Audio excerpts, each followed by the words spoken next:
All right, so this episode is a special audio only episode because when we recorded, we weren't able to take the videos. So if you're interested in that, do listen to the whole episode. Enjoy.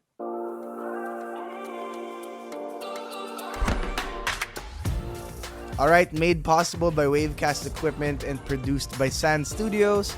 I'm Trey Remulla, and welcome to the PolSci Podcast. All right, today I'm joined by the Pol-Sci Guys, Matt and Borj. So they're actually my former professors. Well, Matt's my former professor, and Borj is a professor also of De La Salle University. I knew them because I graduated from De La Salle University, political science, and we're going to talk more about their podcast. We're going to talk about what the youth can do. So we're going to see where that goes. Matt, Borj, thanks for coming on. Thanks for having us. Good evening. Thanks for having us. So for you personally, like, why Pol-Sci? Like, just as a human being, because Oh my God. for me, it's like, I have my own story, right, of why I decided to take it for as an undergrad. But like, you guys went all the way. You know what I mean? You guys are like, yeah, this is my life now. So why Pol-Sci? I asked myself the same question, my friend. Who wants to go first? Because No, the thing is, I went into PolSci because I wanted to be a lawyer. Oh, same. And I said, Mhm, shit, the power. I should Right. have power. So, and then it ended up as, I should study power. And that's where it went. So the thing is, why political science? I am to an extent multidisciplinary at this point. So, Okay. but why am I anchored on political science? At this point I cannot explain. It's just it's like love. When you love someone, you just cannot explain. And at this point, I just can't. All right. But I think it's because of the rigor of it. It requires discipline, and I think that appeals to my personality. All right. All right. How about you, Matt? Well, I suppose behind every Pol-Sci major lies either one, a frustrated lawyer, or number two, a frustrated dictator of the world. Because I also have those similar, like world domination, that kind of thing, power and all that. And, the thing is, this is a very prepared for a bit of a long story, but I'll try to keep it quick. The reason why I went to Pol-Sci, of course, is I asked my best friend at the time in high school, it's like, so what's your course? Pol-Sci. Okay, and that's it. End of story. And I was like, oh, what's Pol-Sci for? Oh, I think to be a pre-law. I'm like, okay, cool. Yeah. But the thing is, later on, I actually met lawyers and like people in law school, and literally, like, they look like dead and zombies. Either that, or they're like, they have this look in their eye that like saying, oh yeah, law is great. They have civil law and this and Republic Act and all that. So it's like a different kind of, fanaticism, and I wasn't like into, I mean, I don't want to generalize with all lawyers. Right. And really, like, I was at a crossroads, really. In senior year, like, I had a quarter life crisis. And the thing is, I just was not ready to go into law school yet. Right. And I was a part of this like ABMA, where like after like my AB, you go straight to master's. And so I just went there as like a buffer period. That's what a lot of the people do when they take masters. Oh, Right. they're not really interested in that subject. They just want to buffer, before they go into a class. Now, well, no, that was for me actually. Right. And the thing is, the longer you stay at, you develop a Stockholm syndrome. I'm like, because really undergrad, undergrad like you, I never really understood or convinced why Pol-Sci had to exist. And so instead of like saying, dropping it, I'm like, what really is the point, So Right. I'm like, well, nope, that still didn't figure it out. I still had a master's. Then I went on to teach in La Salle. So I'm like, still with that question in mind. And the thing is, I only realized the value of political science when I actually dropped power.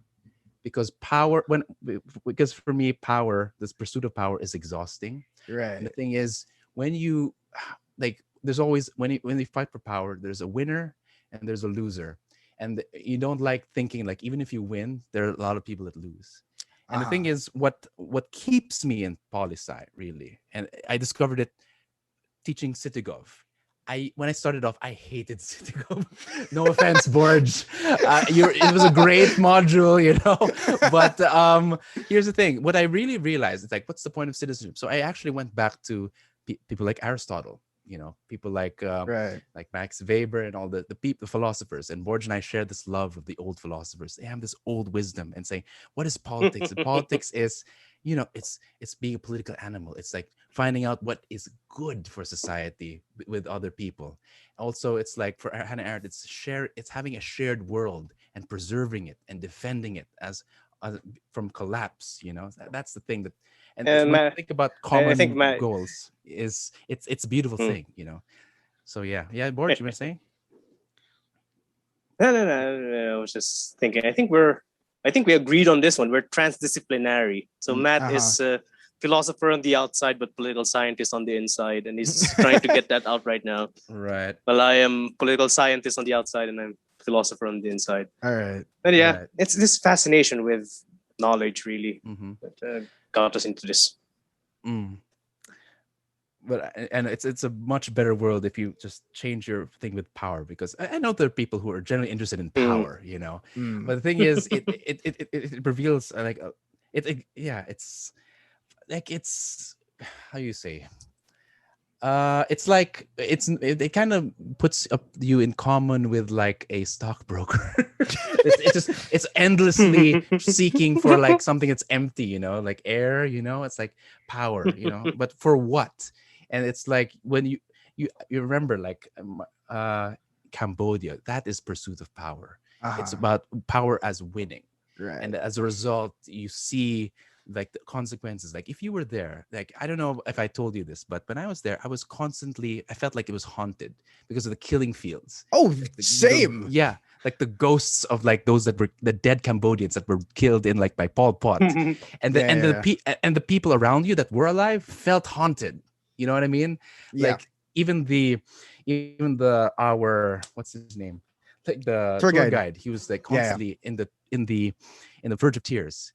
That is the consequence of like politics as power. It's for the sake of power, to maintain power.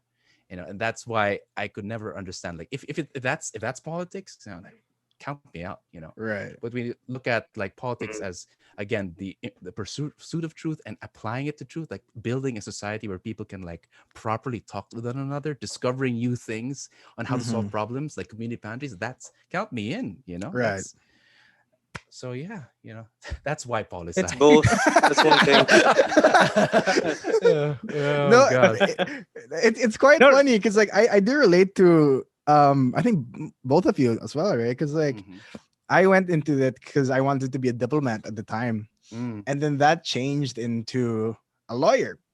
And then when I did my, what do you call it, like the OJT? What's the term in the practicum? Internship. When I took my practicum at the regional trial court in Pasig, the judge that was with us was like, "Are you sure you want to go into law?" And then like we were three there, and all three of us were like, "Yeah, we want to go." And then the judge there was like, and this is at the start. The judge said to us, "Why don't you decide after your internship?" And we're like, "Okay, cool, right?" By the end of the internship, the judge asked us again, like, "Do you still want to go into law?" And I was like, "No." I was like, it's not what I thought I wanted, because like the whole time it's like, you know what I mean? Like it's not the movies. It's not what you see on TV or in the movies. And I remember, I think it was Dr. Kalimbehin that said like, we don't need more lawyers. We need more thinkers. We need more engineers. And I was just like, oh, cool. Like, like to me, that was very interesting. We need more artists. And to me, that was a very interesting thing. But going into what you guys have done, which is, you're dedicating your whole professional life. I don't want to see your whole life as politics, right? No. I hope not. No, nah. but okay. Your whole professional life into PolSci. But then, okay, more than just PolSci, just being a teacher in general, right? So you guys have to like read a lot. You guys have to do a lot of stuff. You guys have to examine a lot of papers and all that stuff. So my question to you is like, do you guys really read everything submitted to you? Yeah. Yeah. Unfortunately. Oh god. Yeah. You want to start with that, Borj? No, regarding reading everything, that's that's the thing. That's why we were forced to. Well, for my case, personal experience, I had to read everything. That's why I must be very specific with my instructions Okay. because I don't want to piss myself off. Yeah. Because if you would provide a very general question like I did earlier on, students would eventually bullshit their way out of things. But when you provide when you provide very specific questions, then you're making your life a bit easier. But yes, we do read all papers. Meron pa nagsisiksik dyan, may show pa sa gitna ng sentence. What the hell? Kala mo hindi ko mababasa yan. It's funny. What I do, I actually specify like so specific, like the font. It's like Garamond size 12, single space, and Garamond is like hard to find, so you really have to search and download it for a lot of people, especially with Macs.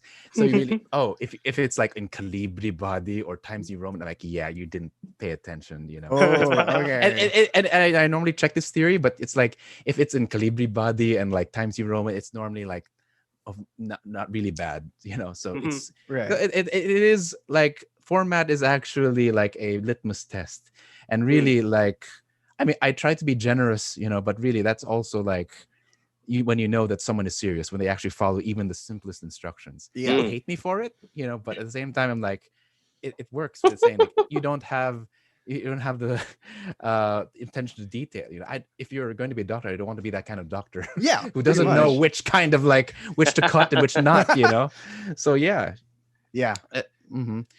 But in terms of like, oh my god, like to grade bad papers, which is like 90% of the time, it drains your soul. You know, I'm sure. Yeah. But I think that's part of like the service to the nation. You just have to think like, okay, you need to do this, you need to do that, you know, and you really have to like say, even outline and write a new essay for them. That's sometimes what I do. Like there's something in here, you know. I really have to, like, there's something in that essay that's worth salvaging, and that's how I do it. If there's nothing, that's like I'm really curt and honest. I'm saying this is not a paper. This is not a paper. You know. Yeah. I've been told that in my own undergrad. This is not a paper.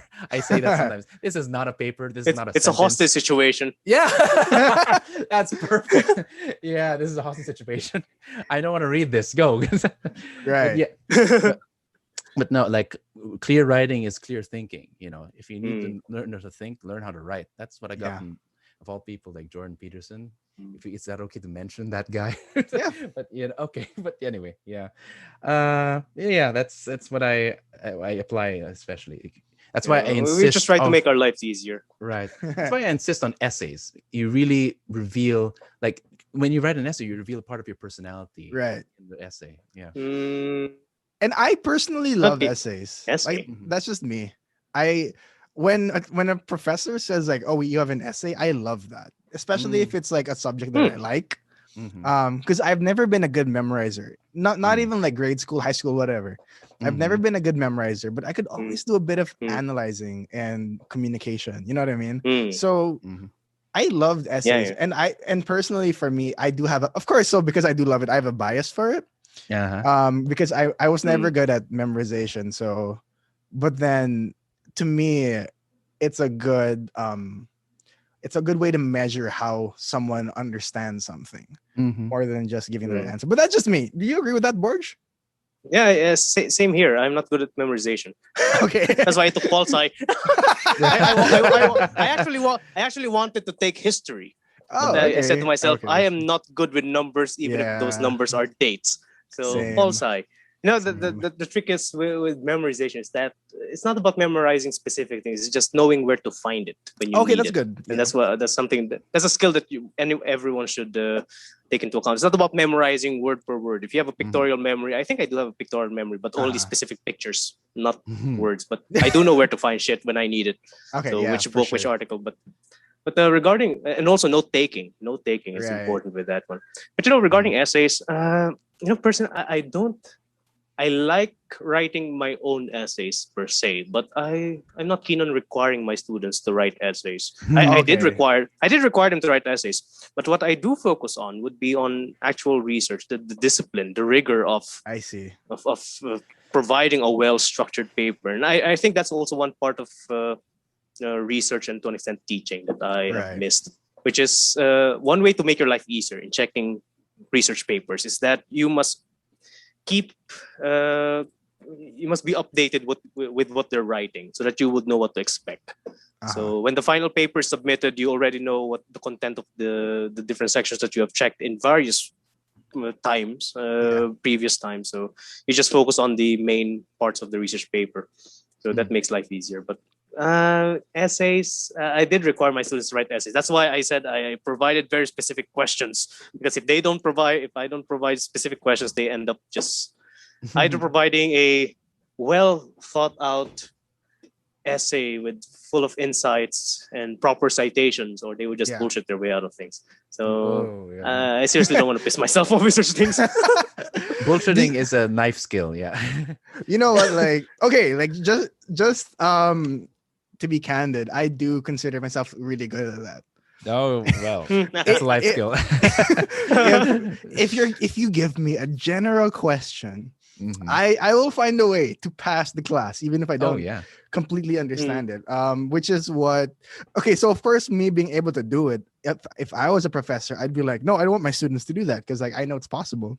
Do you guys have any like research fails that you can remember, or papers that you just when like, I was it makes you cringe? No, it just makes you cringe when you read something. That one. You know what? Way back in my undergrad, regarding bullshitting, I am also capable of bullshitting. I mean, everyone is. It's a life skill. But one thing that I did. Do you know Sir Gladstone? I don't. Familiar with, if you're not familiar with Mr. Gladstone, so he was my professor in Philippine politics. I think I submitted. He gave a very general question, so just one single general question. What I did was to provide an essay without any paragraphing and with 0.5 margins because I had so much to say. Oh my god! It's a block of text, like a wall. It's a giant block of text. And more than Sir Gladstone complained during the class that one student provided an essay without any paragraphing. Oh, that's horrible, but okay. Oh god. I don't know. Research fail. Do I have any? I think. Can I answer that question? Yeah, go ahead. You go first. I'm trying to think of my own. I'm answering your research fails because we read each other's papers. Gago. Hey, you're still alive. Almost that. It's like Death Note, but if you read his paper, you die. No, Death draft. Death draft. Yeah. No. Well. He loves saying nutshells a lot, and it's like, nutshells. In a nutshell. Oh, I see, actually, one of my professors in MA, actually commented on the side of the margins. It was so many nutshells. She actually wrote it in a red pen. So right. Now, for me, actually, I still have fails to this day. In fact, just this one, like the one that we're writing right now about resilience. I actually forgot we actually cited ourselves, but I forgot to put our paper in the bibliography. So I'm like, holy shit, I forgot to cite ourselves. We plagiarized ourselves. What the hell? Yeah, exactly. Plagiarized ourselves. That's one funny thing when you finally publish something and you forgot to cite yourself. Right. Right. But anyway, so you never stop failing, really, and you just need to be careful. But also keeps you humble. Yeah, I'm sure. What's your favorite kind of student? You know, the student. Yeah, I have an answer to that one. Okay. I think my favorite kind of student would be one who works both hard and smart. Meaning they work hard, but they know how to go around things. I have one student, and she is noteworthy for me because she submitted the same topic for different classes under me. That means she's building a research project, and not that she's recycling what she have written, but she has somewhere to start. So she was my student. She was my student in CityGov. She was my student in comparative politics and governance. And I think I was one of the readers for her SRP. Right. And it was the same topic, public transportation. So she had the same project for 3 different purposes, and I do like that. So I always tell my students, if you have other papers in other classes, if you can link it up with the topic for this class, do it, so you will have somewhere to start. You don't need to Right. create things from scratch. Mhm. So yeah. That's smart. You know, it's funny for that. I don't have a answer to that question because I'm just happy if a student learns, and there are many manifestations of that. Some people Right. learn like really late, like years later. Aha! I knew this lesson would come in handy, or like people, or just like a quick learner. But you know what but actually felt like betrayed, because there are times where, like there's students who would do well in my class, who would ask for like a recommendation, and all of a sudden bash me on profs to pick. Like I'm a part of that site, and I see. Oh my gosh. So it's like, okay, you may learn, but if you're like a bitch and like, like no, you're dead to me. I mean, that's like, if you're able to betray people like that, it's like, you know what I mean? Who cares? Like you may learn, but if you're like a bitch, like Right. it's you have this knowledge and skills like for evil. I'm like, what the fuck? Again, it's me being petty, but For really, sure. but really, what matters really is like if someone has these skills and knowledge with their heart in the right place, that is great. You know what I mean? Yeah. Like, but you know what's the danger of like in our profession? Like, I don't know if you noticed. I think, well, of course, you might relate to this, but Pol-Sci majors, students tend to be part of political like families. And I actually have this one. I remember in particular. I don't want to say his name, but just to say it's involved like a lot of scandals and massacres. You know, All right. like on a regular basis. Like, Yeah. And the thing is, my prayer is that hopefully they might remember what I taught them and say like, oh, okay, Paul, there's power and violence there. You know, your family's known for that. Yeah, but hopefully you would somehow use it for good. You know. Yeah. No. I mean, like, if you can convince one person not to do that, and he can, or at least to think before like doing something, like to do as their father does, or their mother or grandfather. You know, that's right. Yeah, and that is like. I always get this fear from that, like saying, or anxiety, saying, okay, am I doing good enough to like get enlighten this scion of like a political dynasty? So it's like, yeah. But I actually yeah, go ahead. Yeah, what? I got You cut actually off. what? I got cut, sorry. Go ahead. Go ahead. Yeah. Regarding that one. Ba't ka pa ganyan ang tinuturo mo? I taught several scions of political families during great works for Machiavelli. So I taught them how to kill properly. Oh my God. As long as it's efficiently, right? Oh, yeah. You actually like translated the Prince in Tagalog, right? That's one way of like bringing Machiavelli into Philippines. I was a boring undergrad student. Wow. Yeah. What's something that you want to accomplish in your Pol-Sci career? Not sure I want a Pol-Sci career, to be honest. I'm like, because really, what keeps me, I said what keeps me in here is like the search for truth and for public good. But really, what I really want for myself, I want to be a playwright and poet. You know, go bohemian. Okay. After my PhD, like go out into like out there, write poetry. You know, of course with political themes, but really, I suppose. It's funny, like this time it made me question like if political education is essential. It kind of is. So it's like that sense of duty. Oh my God, how pretentious. But I don't know, that's what I can say. Honestly, I'm not sure I want a poli-sci career. But as long as I'm able to like make people think the way that some students have told me, it's like, oh, thank you for teaching this way, that way. I'd be happy, because honestly, as long as Pol-Sci just happened to be my major. If I'd be teaching, like say for instance, like if my major happened to be like chemistry, I'd be teaching chemistry. Okay. Music, I'd be teaching music. You know, all right. I just love the act of education and education. All right. You, Borj? What's the question again? What would you want to accomplish in your career? As political, you know what? I have the same response like Matt. You don't really want it. Similar response. Pol-Sci is my harsh wife. Philosophy is my loving mistress. That's quotable. Philosophy is my loving mistress. So I would like to be remembered as a philosopher and even a theologian. All right. But regarding Pol-Sci, okay. Regarding Pol-Sci, I think I just want to measure political. I just want to expand political psychology in the Philippines, and I've been doing my best for that one because it's a fledgling sub discipline in political science here in the Philippines. Philippine political scientists, they don't pay much attention to how people think. For the longest time, they simply focus on structures, institutions, structural reform, parties.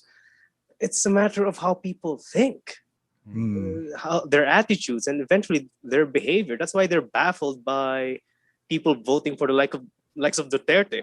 Right. They're surprised by it. I predicted that one since 2013. Simply because I analyzed the values that we have. I said way back in 2013, a small essay, we would have a dictator soon. Lo and behold, 2016 happened. So I'm not surprised. So it's a matter of trying to understand how people think, and much attention should be given to it. Just one last one. I just thought of this. The thing is, I have this like artistic sensibility. I don't know if you noticed. The thing is, there's this instinct that's saying, for good.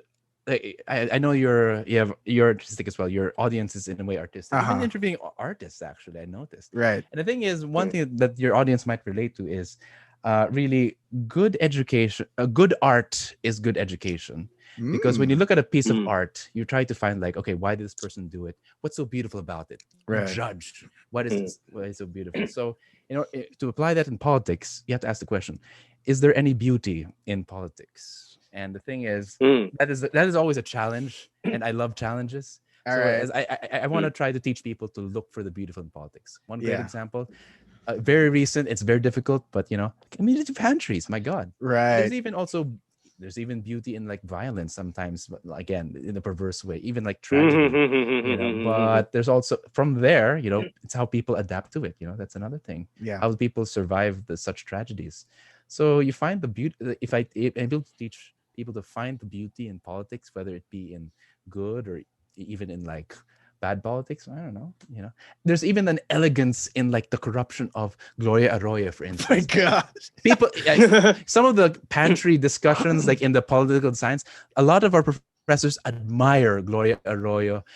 She managed to keep power despite having Garci's scandal, and being illegitimate, but she still maintained power. And there's some grace to that. And someone should write something about that. Yeah. There's even beauty in how one corrupt individual managed to take power for so long. That is. Yeah, there's even beauty in that. That's very. There's elegance in ugliness, really. There you go. Beauty and ugliness. Right. Yeah, that's one thing. Politics is not all about being ugly. It's not necessarily ugly. There's also beauty in it. So there's a balance. It's both. So it's a caricature politics to say it's thoroughly ugly and despicable. Right. Very nice. I like that. All right. We're gonna take a quick break, and then we'll be back with the Pol-Sci Guys. All right, we're back with the Pol-Sci Guys. So, of course, there's a limitation to everything now, right? With COVID, with everything that's happening around right now. As educators, so you guys started the PI podcast, the PI podcast, yeah. So you guys started out because you guys wanted, of course, to talk more, not just on the educational side of political science, right? But also what can we learn from it in real life? So that's the vibe that I get from your show. You guys tackle historical context, you guys tackle culture, and something I found really interesting when I spoke to you guys last week when we were planning for this, I asked you guys for your thoughts on political participation, mainly because so for me personally, just a bit of background again, I graduated with a Pol-Sci degree, right? So of course I have some thoughts that I had prior to the degree, and then now I have more thoughts, right? Because of everything that was taught to me, everything that you kind of shape a person how to learn, right? Or how to think, or how to research, right? That's a huge part of Pol-Sci. So nowadays when I'm going around, so people are like, oh, how do you participate in politics, or what should I do about it, right? I don't like this president, what should I do? And then everyone's saying vote, vote, vote. I want to hear your thoughts though, because for me, voting it's a good thing, sure, but it's not the only thing. What are your thoughts on that? Yeah, it's not the only thing. That's something that should be realized by more people at this point. But then again, you have decades worth of marketing voting as more or less the right or source of empowerment. Yeah. Yes, it is, but there's a long list of it. And I think in PolSci, you have CityGov. So CityGov would be one course that exposes students to other modes of political participation. And I am proud to say that for the longest time that I've been teaching in the LSU, I have facilitated the participation of students in other civic activities, even if it's very small, even if they're very small civic activities. So I would always tell them voting is not enough. As far as I'm concerned, don't vote. But there are always other means of participating. Okay. Mm-hmm. Yeah. Right. Now, what are those means is a different question. Right. Right. And actually, going back to like the origin of the podcast, the funny thing is that the great thing about it is we only hold, the reason why we made a podcast is because we only hold like the intention of like 40 kids at a time, for young adults, fine, not kids, young adults. And the thing is, of course, we need to reach out to more people, because the weird thing about that is before participation, like at least it's really important to change the way we think like about politics. And it's something that, for instance, the reason why the initial impulse to podcast came from me. I asked Borj to join me, and the reason why I asked him in particular was because, for one thing, we have these conversations all the time, and we have very different opinions. And despite of that, we kind of remain friends, and we learn from each other, new things. I think even certain on air, like in some podcasts, we really had very serious disagreements, but at the end it's like new things emerge. I think that's the point. I think that's what we want to expose, that we can have conversations with our friends that we disagree with, and to the point where we both adjust. Like in a way, I'm a little less convinced to vote, and I think as of last episode where the conversation with the priest, Borj just believes more in a God a little bit. He's not quite baptized yet, but things like that. But regarding that one, I think our conversations more or less is an offense against the notion of agree to disagree. Agree to disagree is about staying in your place after a debate. Right. So I think what goes between me and Matt, and I hope everyone that enters in our conversation, is that you don't stay where you were when you started that debate or that conversation. All right. Yeah. And I think that's a goal that it's more and more difficult to achieve right now because of that dictum of agree to disagree. No, it's not supposed to be like that. You're supposed to move away from where you started in a conversation. Yeah. Yeah. And I suppose that's the one thing that people forget, and that is the core of what politics is. Because people forget. Okay. I'm tempted to ask you actually, like, if you remember, Trey, from your lessons, what is politics? Let's start with that one. We can get this conversation on a different ground at this point. So what is politics? Right. What do you remember? Just to be honest. So so for like the textbook parts, like I just remember like transfer of power, power dynamics, all that stuff, and how it's basically like, I don't have like the textbook thing anymore. Like I'm not good at that, right? But it's like you study systems. Why do things happen the way it happens? Who are the actors in which are like who are the actors and what are the motives, and it's like stuff like that. So I don't remember exactly what you guys say in like fundamentals of politics. No, but like I do remember that like it's just this all encompassing subject that kind of defines the world, in like to me at least, or it defines human interaction in a way that others kind of don't, or that's just at least how I see it. Okay, fair. So to me, that's just how I remember it. But okay, to you, let's give like a little breather of, I mean, not a breather, but like let's do a little recap. What is politics to you? Well, you want to start, Borj? What is politics? What is politics? Well, it's not necessarily about power. No, just kidding. I'm just kidding. There's always power in politics, but not everything about power is political. But politics, in a nutshell, it's basically public affairs concerning every member of a polity. Civic affairs would be there. Right. That's politics. Yeah. Because here's the thing, and I think you mentioned something.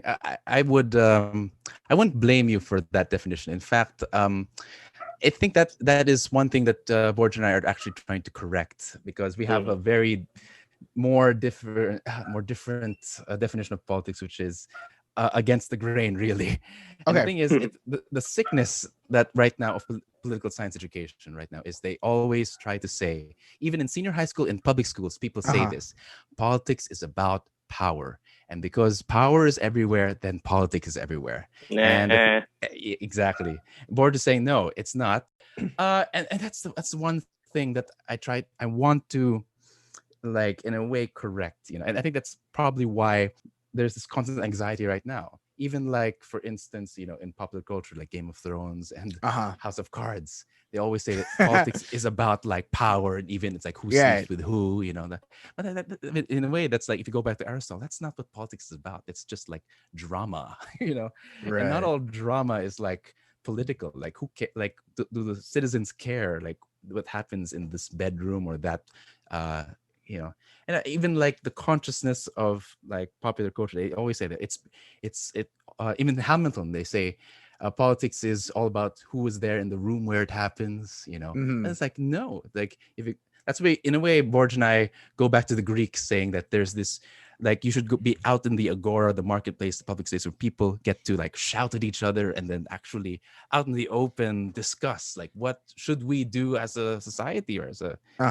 yeah. So I think that's what's forgotten. So I think that's an interesting way to look at it, and it's quite different from what I'm used to, because most of my professors, like what I mentioned, said, and I'm not going to name names right now because it might be your boss or whatever.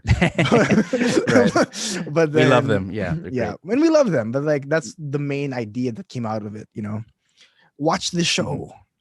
There's politics there. You know what I mean? Like, or you see this thing in pop culture, politics. And it's a very interesting thing that you guys were able to, in a way, have its own definition of, because what you guys mentioned, it's the polity. You know what I mean? If it's a private thing, that's very different from, a lot. It can be political, right? It can become an issue, or it can become, a talking point for a lot of people. But at the same time, it's not necessarily political, and it's not all about the transfer of power. It's not all about power. So I think that's a very interesting way to see it. Okay, so with that said, so let's have that cleared out. Not everything is political. So what does it mean to participate in the political? Because in the sense, your definition makes it a lot easier to actually do something. Because if you say everything's political, then everything I'm doing is political participation, which it's not, right? So what is that we can do? What would you recommend to be the start of one's political participation? What to do? Well, first and foremost, if we would reduce the size of the public sphere in specific, I think activities that would affect the public. Now, this is another tricky part. What is the public? The public can be the nation or the nation state as a whole, meaning you can participate in activities directed at the nation state as a whole, meaning elections would be there, or it can be local. Right. Local. So there's another idea that all politics are local, which is a good idea. So it's not only about thinking for the nation state itself as a whole. You're also you can also participate in activities of its components, your local barangay, your local municipality, or your local province. So there are different sizes of the public. You just need to find where. Okay, you just need to find where. So barangay would be the smallest one. Would be the smallest one. If you participate in your subdivision, I don't think that's political. But if you participate in an issue that concerns your barangay, and that is a local unit, that is where, of course, it is political. But it's also based on what you call the means that you have. So you have the target. It can be as big as the entire country or small as a barangay. Then you have different means. So if we would go back to the classic Aristotelian definition of the political animal, as the animal that speaks or try to strive for public good, Then activities can range from participating in local public affairs or local public goods, or the provision of local public goods, maybe donation drives or cleaning street or whatnot. Or I think this is a bit more important, to participate in the political or the policy process of your local government unit. And during my time, I encourage my students to do such a thing, to write a letter, to write a proposal to their barangay captain regarding a specific problem in their barangay. And that's a political participation, because you're participating in the policy process. So even when I was taking my city gov, I also did that myself. So right. Right. And it's funny, like mainly a lot of my thoughts are in how to teach city gov, and like Borj actually wrote the book on city gov, so a lot of it is really related to what I'm doing. But just to add to that, of course, all that is great. I think I start my classes normally by saying, like, first of all, number one, how are you personally affected by a certain issue? I think that one thing that I think has been normally misunderstood is that the personal is political. Now, mostly it's been thought of like saying, oh, it's like usually, I don't know, quite frankly, gender politics. I'm like, well, it's not always about like your genitals or like, yeah, but it's really like how the political affecting you personally. Like, for instance, like the quality of your roads affecting your way to go to school or work.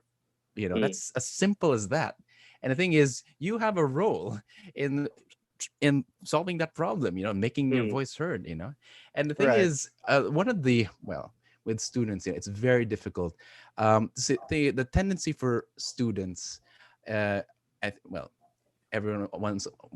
one of us once a student. Our tendency was to find out what we are apart from everyone else. That's the instinct. Like, I am me. I gotta be me. But the thing is, I asked them, what do you have in common with everyone else? So in other words, it's like, what do you experience like in common, like with, say, other women?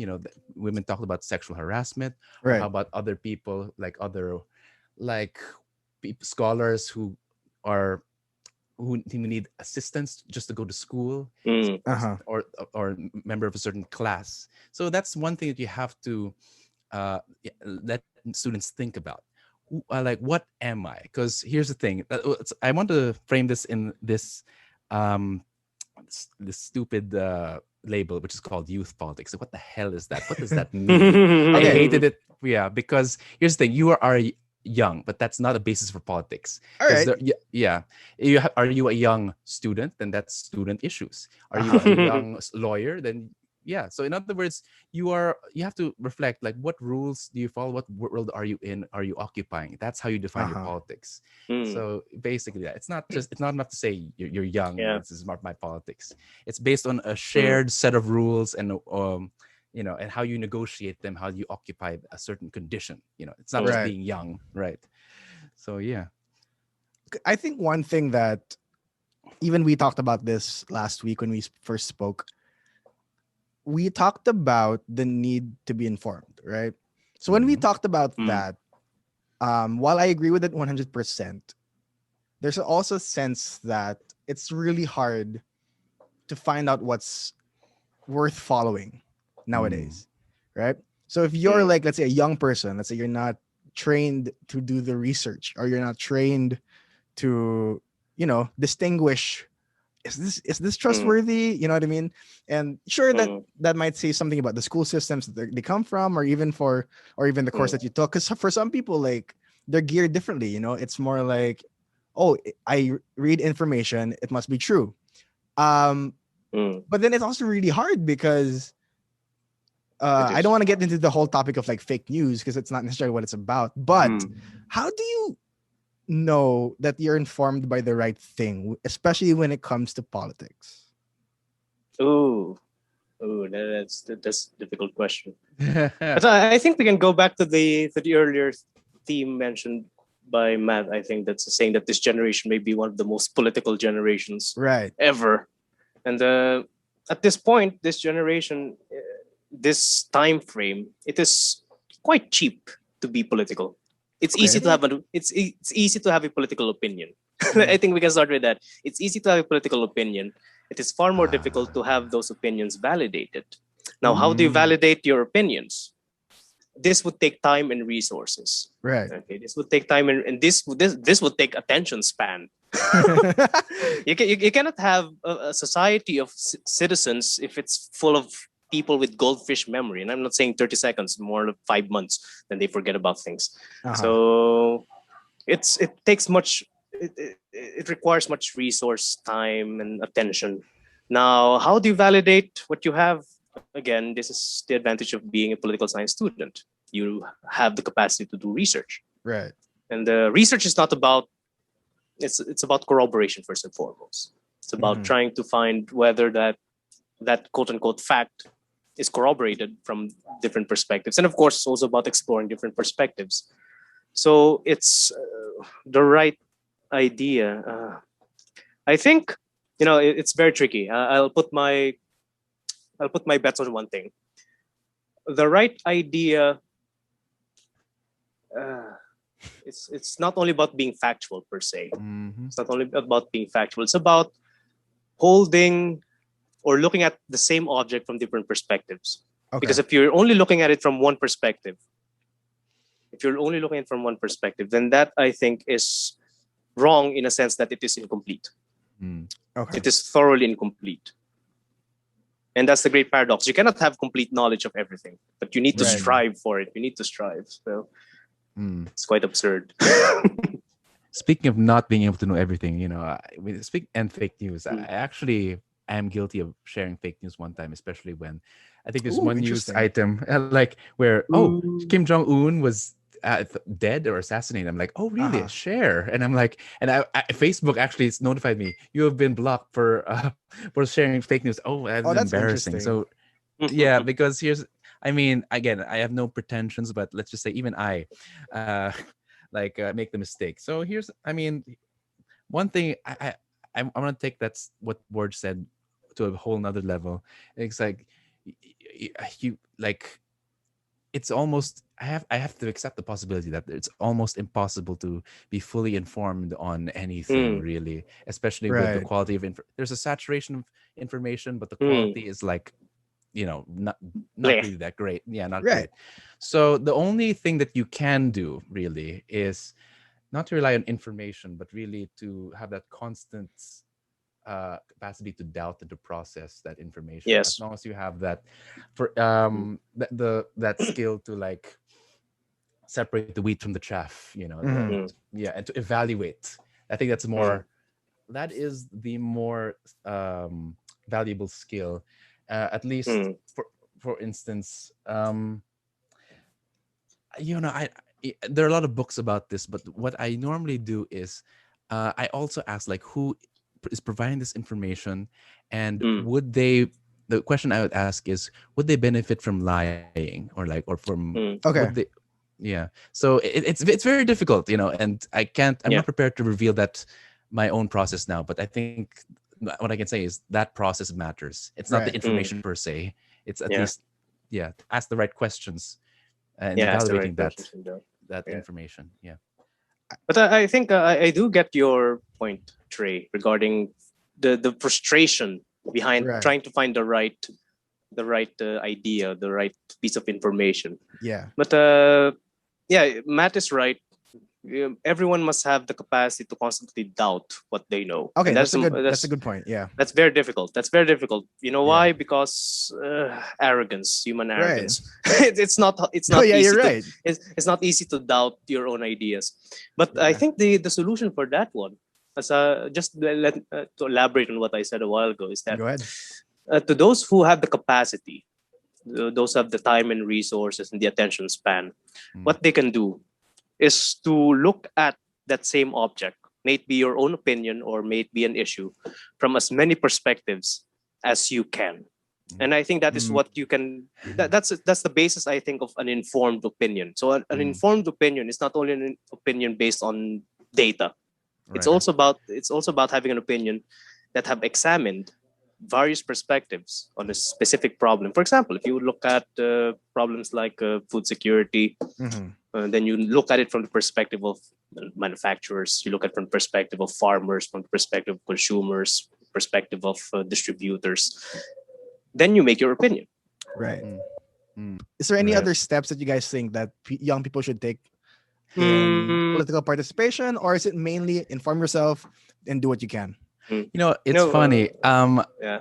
This is one thing that Borj actually keeps hammering Mm. on me whenever I have this conversation. We talk about when you talk about Filipinos, actually, All right. he always says people are not like you. And what does that mean? We take thinking for granted. We think that thinking is like a normal thing. But All you know, right. when you say tell people to think, a lot of the time it's like telling them to go to the gym. It takes willpower, it takes time, All it takes right. effort that they don't have all the time. So Right, it's right.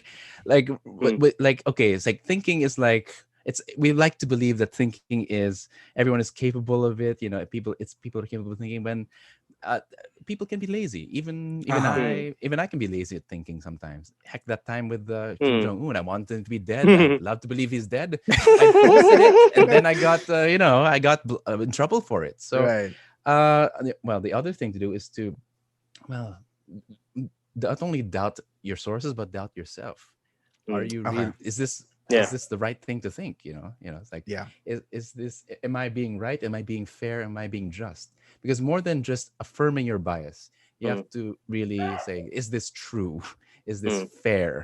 Right. So yeah, that's an Mm. internal mechanism for like weighing, Mm. just to believe this. So Mm.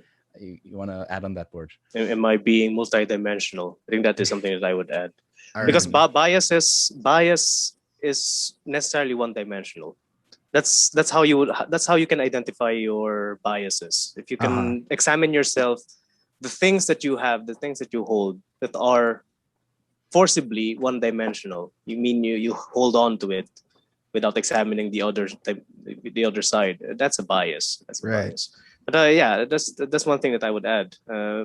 Are your ideas multidimensional? Can you examine other people's perspective, other vantage points? Mm-hmm. But regarding participation, regarding finding information first, regarding validating information, I think something that I must press upon is there's something that is rarely examined, but we are standing upon a house of cards regarding information.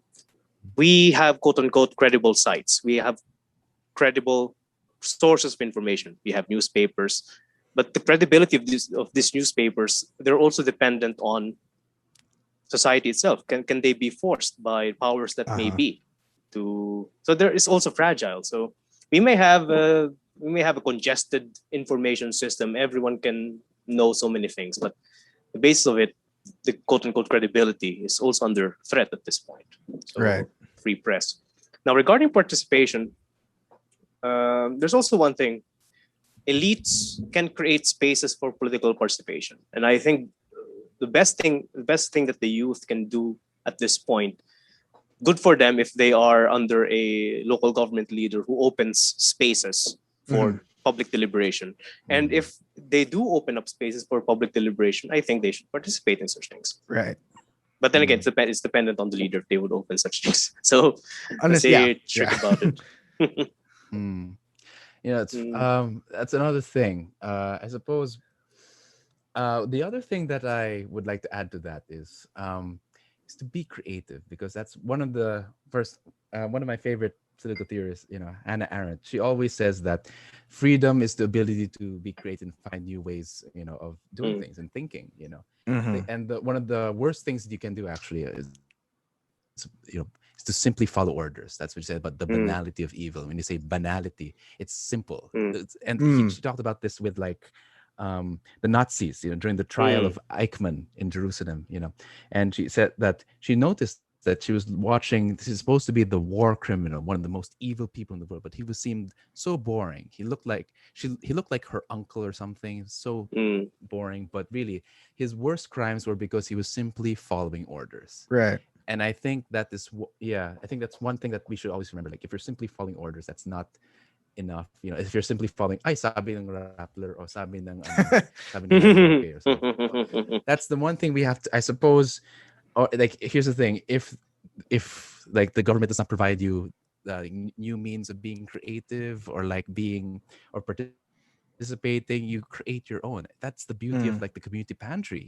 It was Yeah. spontaneous. It was a moment where people just started having their own, not only doing their own community pantry, but also their own spin on it. Like some people Yeah. had kamote, other people had condoms and lube, and had sex education. Like really, Yeah. And other people had like went today. I think there's a Star Wars costumes. I think just different Oh. entertainment.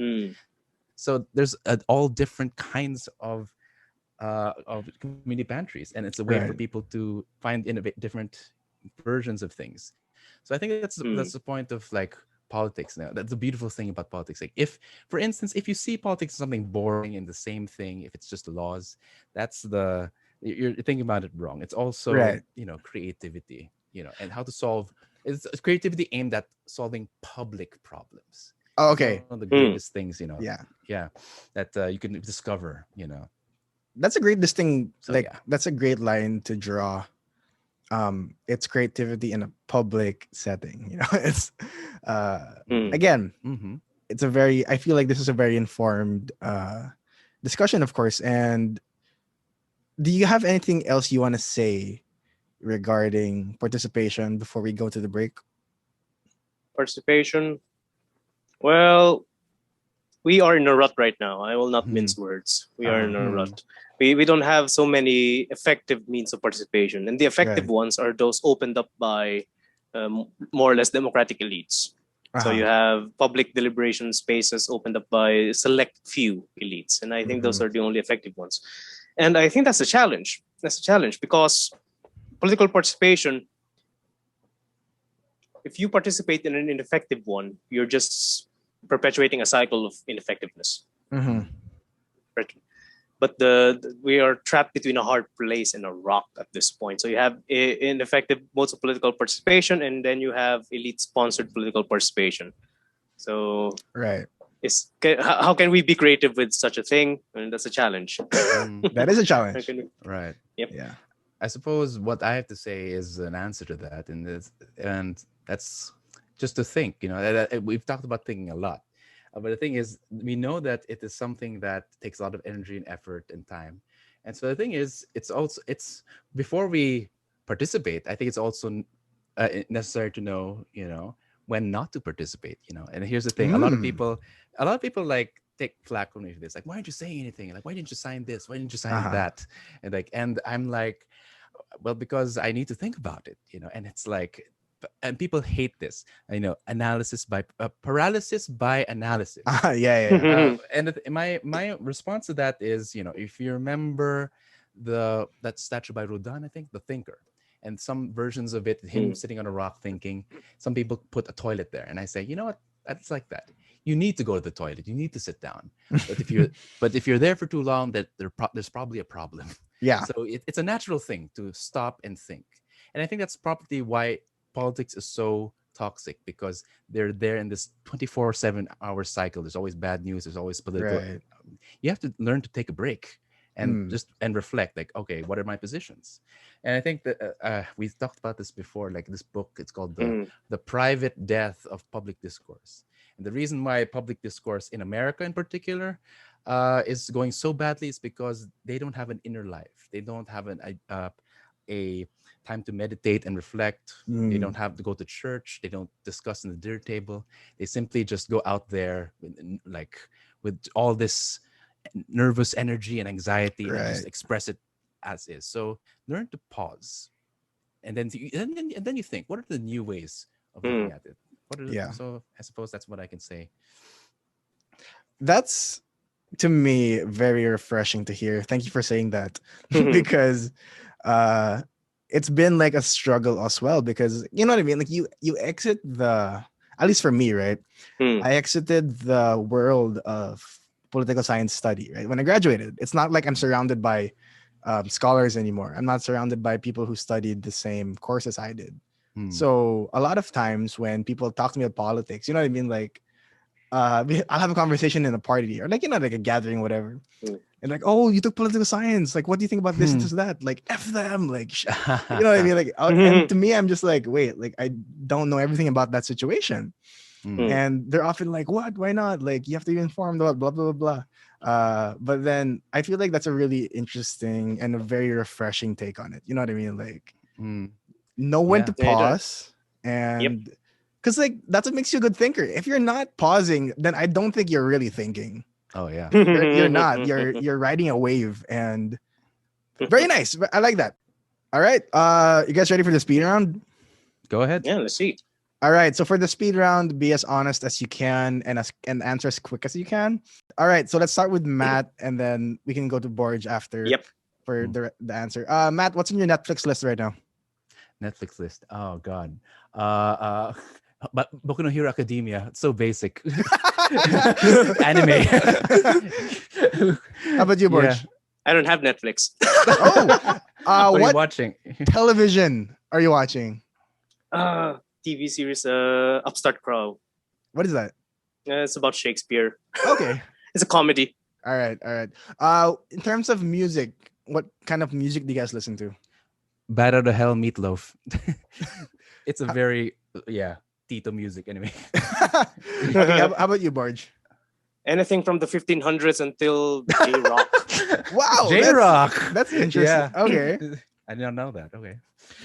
If you could only pick one kind of political science topic or subject to teach, what would it be? Oh God, CityGov. It's the only one I've.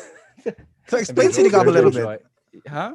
Explain CityGov a little bit. Yeah, CityGov is citizenship and governance, and that's where I can say it's not just about laws and politicians. It's when citizens can be political. Yeah. All right. How about you, Borj? Political theory. Why? Yeah. It's like having a date with both your wife and your mistress. I love it. Like a threesome.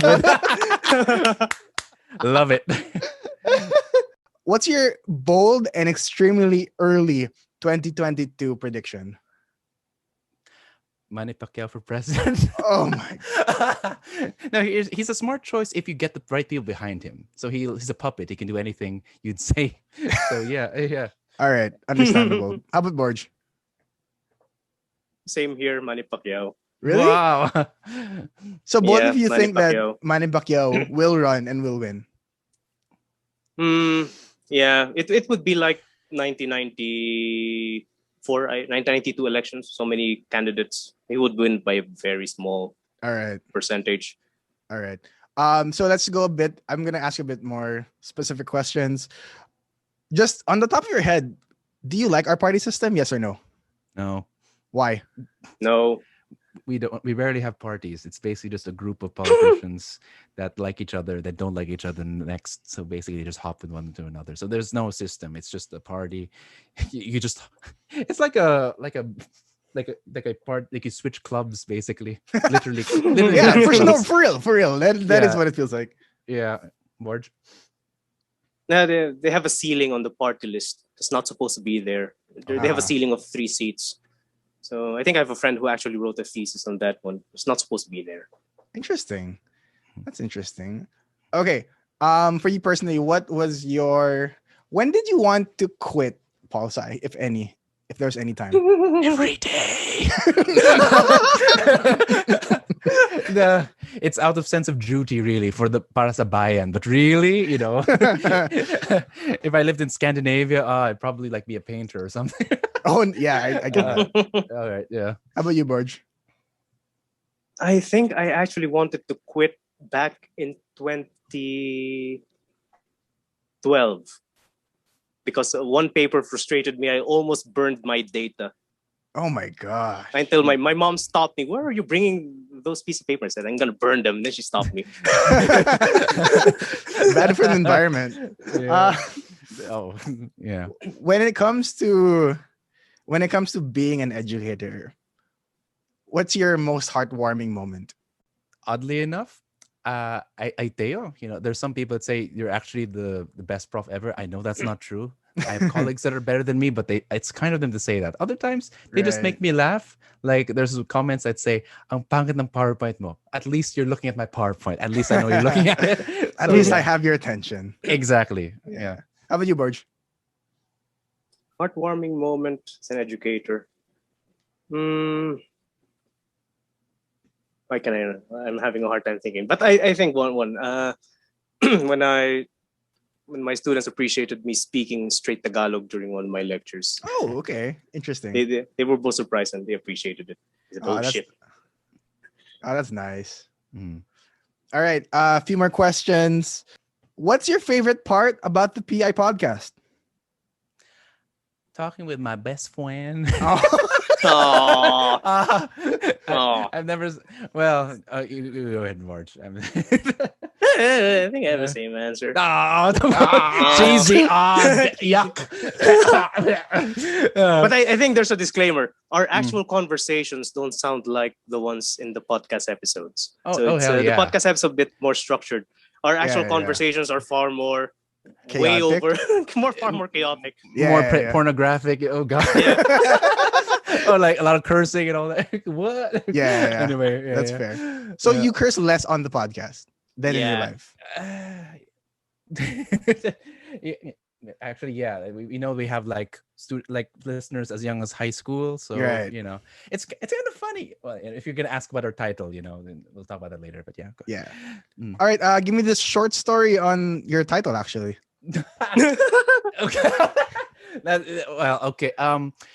We've been going through a lot, like so many bad titles, and the thing is, every time we put like politics in it, it gives a bad taste in our mouth. Right. So we kind of just like make it an acronym saying whatever we want it to be. Basically, that's it. And PI and politics P. So it's like whatever. And we even thought of it like say political insights for the palaging inis. I'm like, okay. So it's that's our tagline. So it's just like we figured it took us a very long time before we could go on it, but it's like it gets your attention. Like PI, ano yan? Yeah. Any thoughts on that, Borj? I think it was also in part because of our frustration for not finding the app title. So we just ended up with putang PI. Napa-PI na lang kami. Because we have so as Matt said, we have so many. We have Paul is satisfied. We have oh my god, we have so many. Really bad. Really, should not see the light of day. Yeah. Funny thing is that we have a lot of like spin-offs, like Slice of PI. Yeah, I noticed that. Yeah, and it's like really witty, And another, so we have a Mother's Day special coming up. So that's nice. Promotion.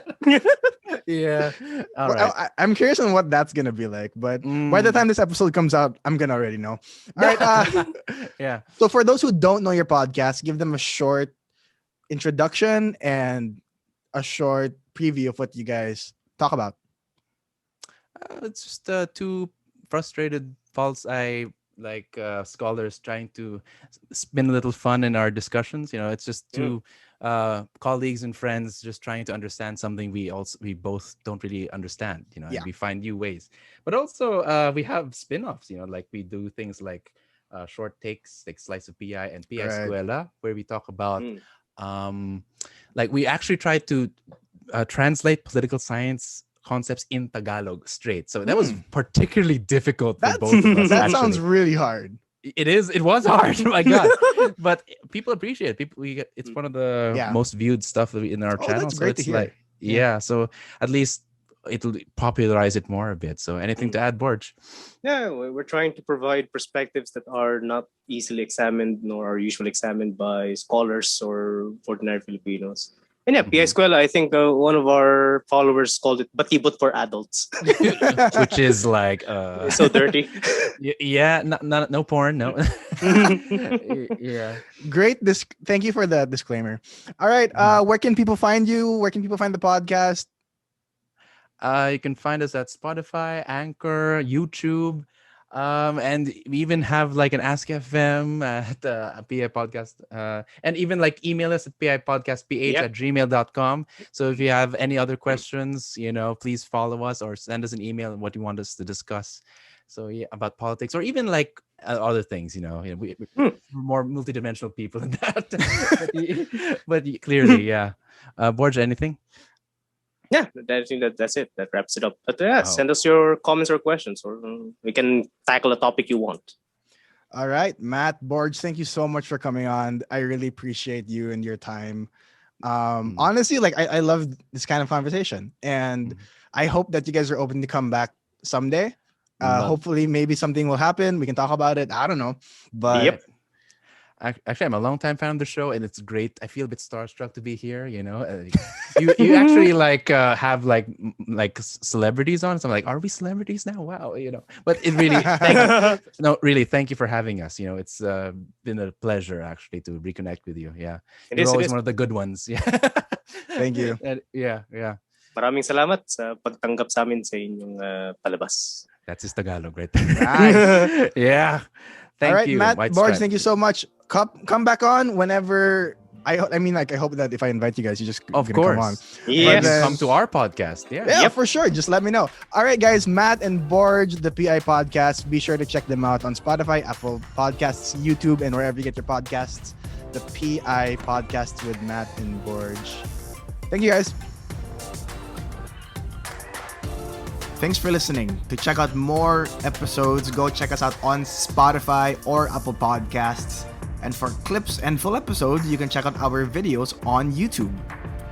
Just search for Sand Studios, SAND Studios. Again, for any equipment needs you have, go check out Wavecast PH. There are a few stuff on there, but there's going to be a lot more coming in the future. Again, thank you so much for listening. I'll see you next time.